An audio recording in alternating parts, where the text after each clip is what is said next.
Bom, a gente está falando de 27 terminais de ônibus urbanos da prefeitura, espalhados por toda a municipalidade. Então a gente tem em todas as regiões, no centro, na periferia, e nesses 27 terminais, mais de 830 mil passageiros embarcam por dia. Então a gente está falando aí de um fluxo de passageiros muito grande, e os terminais são uma das mais importantes ferramentas para o bom funcionamento do sistema de transporte público. Mas para eles continuarem tendo um bom funcionamento, tem uma série de atividades que precisam ser desempenhadas, tanto de vigilância e manutenção e diversas outras despesas que a prefeitura tem que arcar, que geram aí um custo anual de por volta de 150 milhões por ano, né? E a receita explorada, a receita gerada nesses terminais é muito baixa, de apenas 8 milhões por ano. Então a gente está falando aí de uma diferença entre os custos e as despesas de mais de 140 milhões. E são despesas que, de fato, a prefeitura tem que arcar para desempenhar a política pública com relação ao bom funcionamento dos terminais para o sistema de transporte. Então, o que a gente quer fazer aqui? Por que fazer uma concessão? Quais são as motivações desse projeto, né? Em primeiro lugar, a gente tem que lembrar que isso é uma concessão. Então, os terminais continuarão sendo públicos. Toda a área operacional dos terminais, a área de embarque, as plataformas, toda essa área continuará sendo gerida com contrato, da mesma forma como é feito pela SP Trans hoje, continuará sendo gerida com contrato com a concessionária, que estabelecerá todas as regras para a função pública do terminal. E temos que lembrar, por ser um terminal, por ser uma concessão dos terminais, eles voltarão à prefeitura ao final do prazo de concessão. Qual a segunda motivação principal? É trazer maior qualidade para o usuário, trazer maior conforto para aquele usuário que tem mais de 830 mil passageiros que embarcam diariamente nos terminais. A gente tem que fazer uma série de investimentos nos terminais para sua modernização, para sua correta manutenção, para permitir maior acessibilidade. E isso demanda recursos. Então, qual é o objetivo final da concessão? A concessão por si só não é o objetivo final, ela é o meio. A concessão é a forma de viabilizar esses investimentos. Passando para o parceiro privado o ônus de fazer todos esses investimentos e arcar com todos os custos, mas também dando o bônus para ele de poder explorar comercialmente nos terminais e assim ele poder financiar. A gente tem que lembrar também que é uma exigência que já está definida na Lei 16.211 de 2015, que já permite a concessão dos terminais, do livre acesso da população, sendo vedada a cobrança de qualquer tipo de tarifa ou taxa de admissão ou outras limitações no seu acesso. Então, já de largada a gente pode dizer que já está na lei e na proposta de alteração do PR 367 a gente não muda isso, não propõe mudar isso, toda a entrada será gratuita.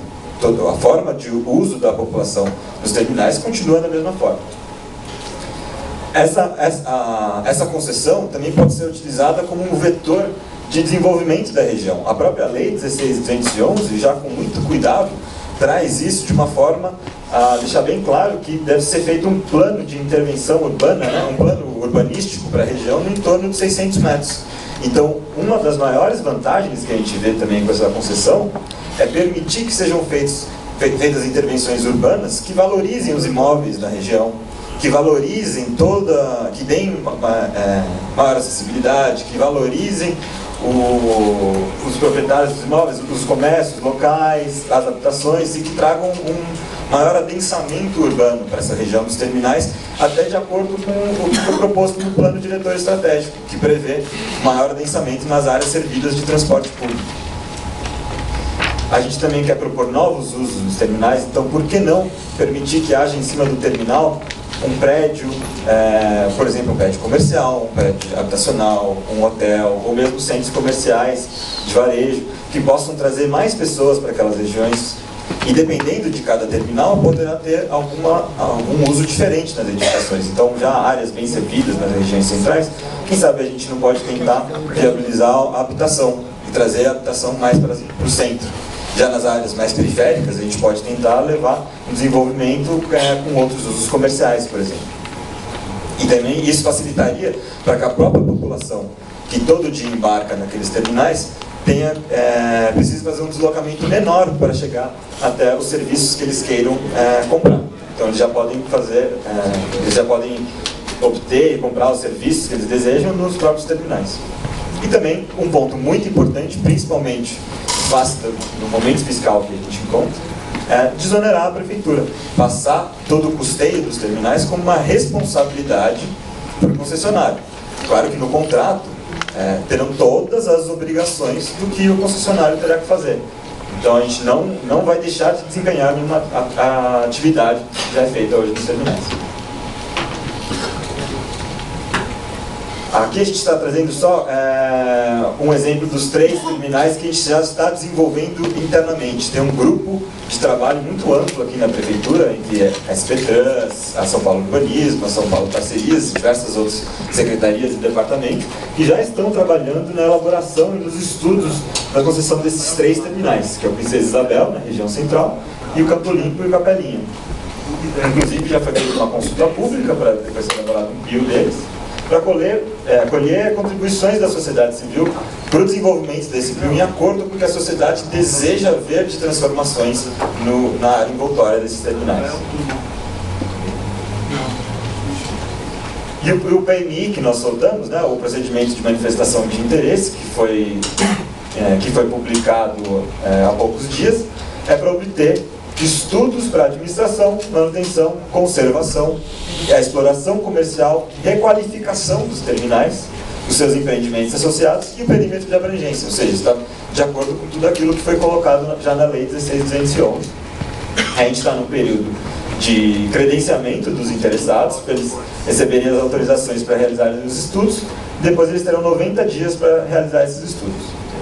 Os estudos vão servir como base também para a administração poder entender qual é a melhor forma que a sociedade civil, que a população e que o mercado entende que possa ser construído os editais e os contratos daqueles terminais e inclusive todas as intervenções urbanas na área envoltória de cada um deles.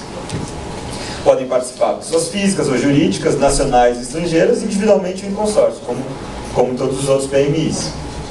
E a gente estabeleceu o valor de ressarcimento, que é importante lembrar, que é permitido na lei de PPPs e que é regrado pelo decreto de PMIs, e esse ressarcimento será desembolsado pelo futuro licitante vencedor do contrato de concessão. Então não tem nenhum desembolso da prefeitura para pagar por esses estudos. Esses 26 milhões que a gente colocou é o desembolso total que poderá ser ressarcido para os estudos, caso todos os 24 terminais sejam licitados. Se apenas um terminal for licitado depois desse PMI, ele terá apenas uma partezinha do ressarcimento referente àquele terminal. E quais são as propostas que nós colocamos no PL 367 de alteração na Lei 16.211, que já havia sido aprovada nessa Câmara em 2015, que já dava autorização para a concessão dos terminais. Então a primeira delas é trazer para a lei o plano urbanístico específico. O projeto de intervenção urbana no lugar do plano urbanístico específico. O projeto de intervenção urbana já tem todo um regramento específico sobre o seu desenvolvimento, o seu procedimento. A lei dizia que o ônus da concessão, no entorno, no raio de 600 metros, deverá ser o desenvolvimento de um plano urbanístico específico. Então a gente só está propondo substituir para o PIU, para o projeto de intervenção urbana, que já tem todo o regramento previsto no plano diretor, previsto em todo o marco regulatório da cidade, para deixar mais claro quais deverão ser os procedimentos.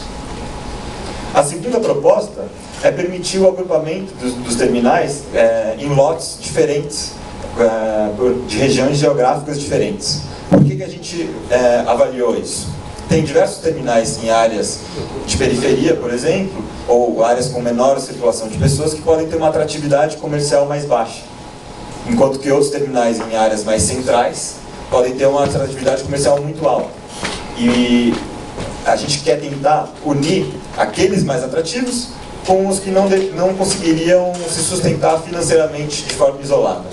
Então, se a gente se restringir à área geográfica, pode ser que diversos terminais ali que estão perto um do outro, numa região que não tenha tanto interesse do mercado, pode ser que aquela região acabe sendo prejudicada e que não tenha nenhum agente interessado no mercado a fazer todas as transformações ali. Então a gente quer unir aqueles que o mercado já demanda, já tem apetite, com aqueles que estão em áreas que precisam de maiores investimentos. Com relação ao prazo, também havia a restrição na Lei 16.211 para o prazo máximo de 30 anos de concessão. Mas a gente entende que diferentes terminais podem precisar de diferentes prazos de contrato para o contrato se tornar viável financeiramente. A gente viu, por exemplo, um contrato que já foi licitado no terminal de Salvador, no terminal da Lapa, cujo contrato é de 35 anos.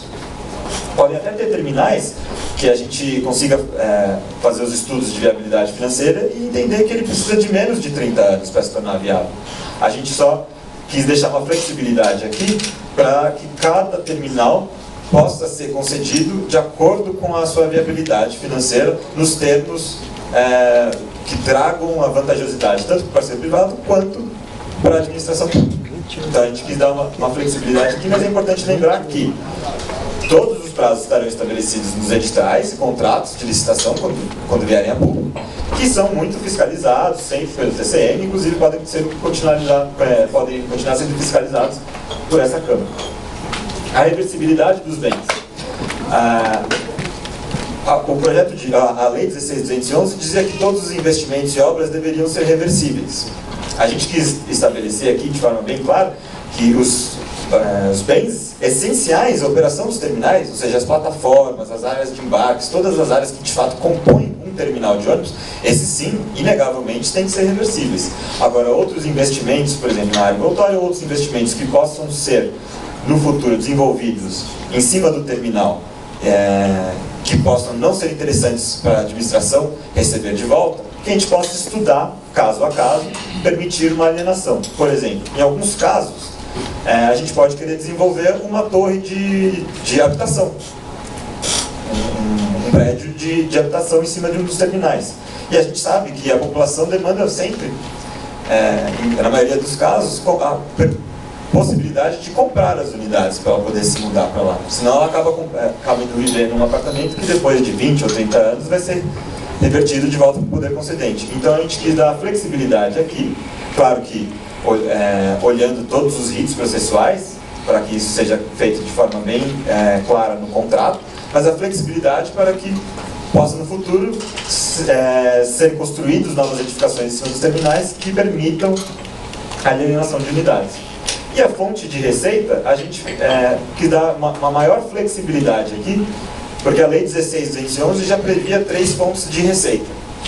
Mas a própria justificativa da lei de 2015 já falava que a ideia era trazer fontes de receita que não onerassem o sistema de transporte. Então a gente incluiu aqui um inciso que era o concessionário poderá explorar outras fontes de receita na sua área de concessão, óbvio, mas que não onerem o sistema de transporte. Já eram listadas aqui as fontes de exploração comercial das novas edificações, exploração comercial do próprio terminal e publicidade. A gente pode receber diversos inputs diferentes nos estudos do mercado do que mais pode ser explorado.